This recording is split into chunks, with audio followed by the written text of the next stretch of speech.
Right, and that's all I was saying. You know, I wasn't trying to lead anyone away from the article. I was just pointing out that especially with this one. I mean, it's like you said, when they're like, "Dude, man, this is so unusual. We're gonna have to come up with something different just so we can fit it in there somehow and explain this." So And now this object is leaving our solar system, by the way. This is the last time anybody is ever going to talk about it again, probably, because it's leaving our sensors and no more news. Well, I'm glad. I thought I had a hunch somebody on the panel would know more about this than the article I read.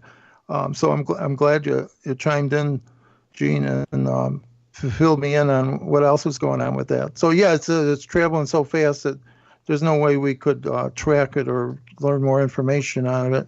And like you said, it's leaving. But it's very far away. Yeah. It's not so much its speed as its distance that is the obstacle to getting a good view at it. Oh, okay. Well, as far as we're told, there's also stories of the secret space force, right? Oh, yeah. These guys coming forward saying, I served 20 years and back on the secret space force, but I'm getting way off topic now. Who haven't we heard from? Jen and Kat? Yeah, I have to agree with everybody. When it first broke, I mean, I remember it was huge news. It was everywhere. People were wondering if it was natural phenomena. People were wondering if it was ET technology. And then it seemed after a while to just lose steam to the point where it got to where people started talking about it less and less. But I always thought it was an interesting article when it came out because it did make you wonder.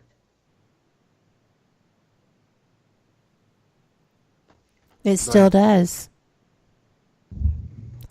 I think, when you sit there and you consider, old news, not old news, but when you consider how many exoplanets have been found that are actually more habitable than Earth, it would be ludicrous to assume, I think, that out of all those hundreds of planets just in our solar system, that there's not somebody floating around out there. And if you've got something that is being considered, well, could this be junk? Could this be debris? Is it a rock? It gets the topic brought back up. And for that, I'm appreciative because people just blow this stuff off. And I think that there's good discussion to be had and perhaps a little bit of an awakening to the possibility that you don't have to go to Mars if you're looking for some place that's a better place to live. Take care of this planet. But if you're going to insist on taking it beyond recovery, you don't have to go to Mars. You can go in other directions. Just work on the technology. As Stanton Friedman said, all you got to do is throw a little money at it. Somebody will come up with that propulsion system. So I like the thought that there's a possibility that somebody else already did. And I think that's the thing that wonder is created by. And with that, it is time for our next commercial break. You're listening to Paraversal Universe, and we will be right back after this. You are listening to WBHM Digital Broadcasting, the best in paranormal talk only on Paranormal Experience Radio. Broadcasting live out of Birmingham, Alabama. Since 1948, Fate Magazine has brought you reports of the strange and unknown, all of them true. Fate Radio is carrying on that tradition, bringing you the unusual, macabre, strange, and bizarre. Join host Kat Hobson Sunday nights from 8 to 10 p.m. Eastern on WBHM Digital Broadcasting.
Thank you for listening to WBHM Digital Broadcasting out of Birmingham, Alabama. The time is 23 minutes after the hour.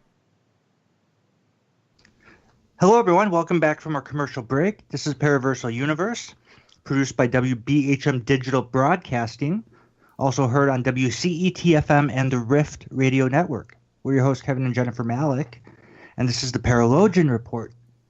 We are joined by fellow correspondents, psychologist and ufologist Jean Broida, psychotherapist and paranormal investigator Tom McGuire, and filling in for Don Young today is Paralogian and producer Kat Hobson.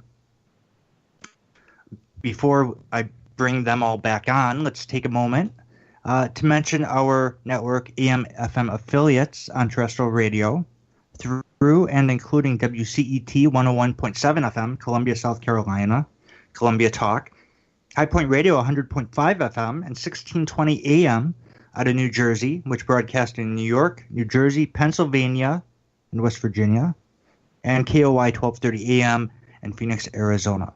Hello to all of those AM, FM, WCET affiliate stations.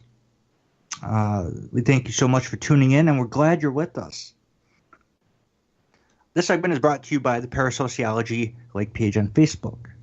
Parasociology is a study of how paranormal manifestations and experiences can affect a family, group, or collective. Parasociology also examines how spirituality is practiced in different cultures.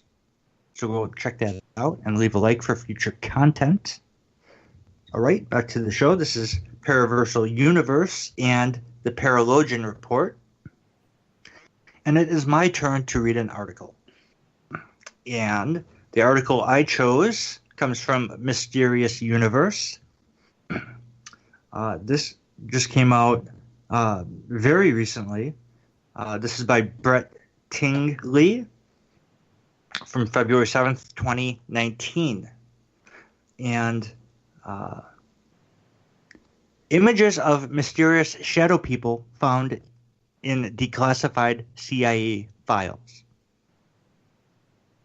So I'm going to read this article here, and I think well, I'll just read it, and then we'll go from there. 2 years ago, the Central Intelligence Agency, or the CIA, declassified and released more than 12 million files as part of a new online CIA records search tool, or CREST. Since then, journalists and sleuths have been poring over the documents in search of any new information or clues to some of the long-standing mysteries surrounding the CIA and some of the spookier stuff the intelligence agency has gotten into over the years. Already, strange files have been discovered among the millions of documents, which shed some light on the CIA's research into paranormal phenomena, including a whole trove of UFO reports and documents pertaining to so-called remote viewing, quote-unquote, in which agents could be trained as telepathic spies. It may be a shocker, but that one didn't exactly pan out, or at least according to public, that's what we've been told. However, two curious and unexplained images were posted online this week, which would be further evidence that the CIA's remote viewing projects may be more extensive than we know of.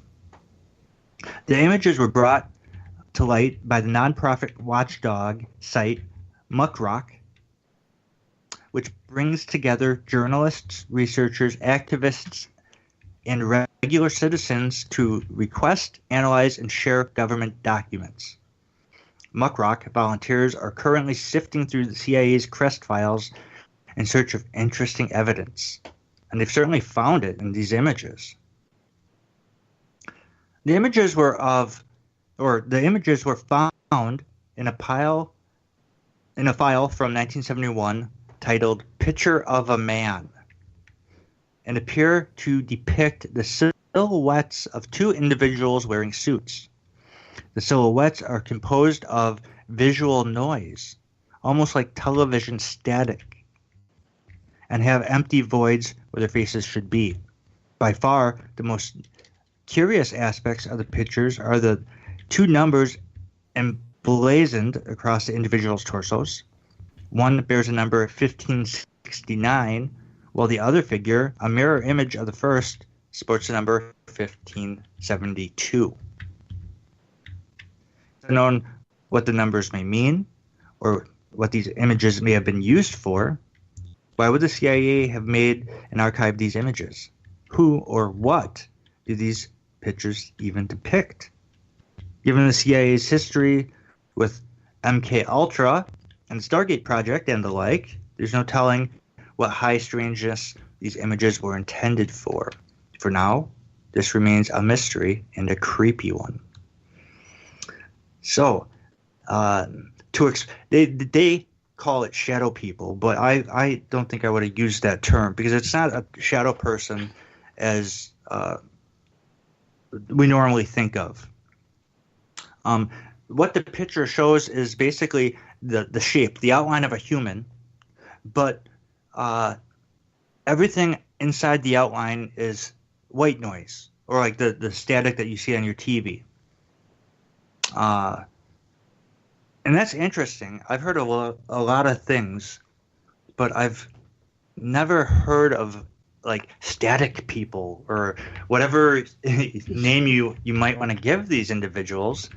I thought it was really unique, and these are just two pictures in a small report, not suggesting that there's a race of static people, but they put it in that file for some reason, and what that is, nobody knows. So, does anybody have any thoughts on this?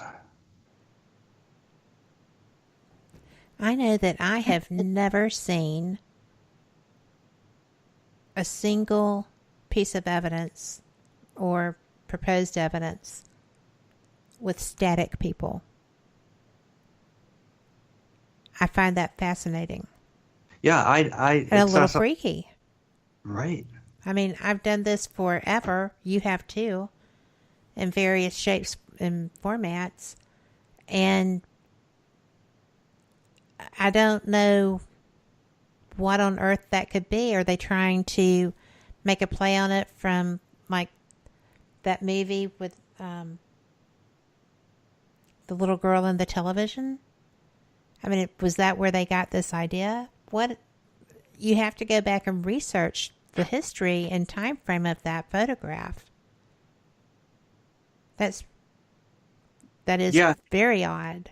Yeah, I'm looking at the photo, and that is just creepy and bizarre. And I can tell you, with my abilities and through all my years, I have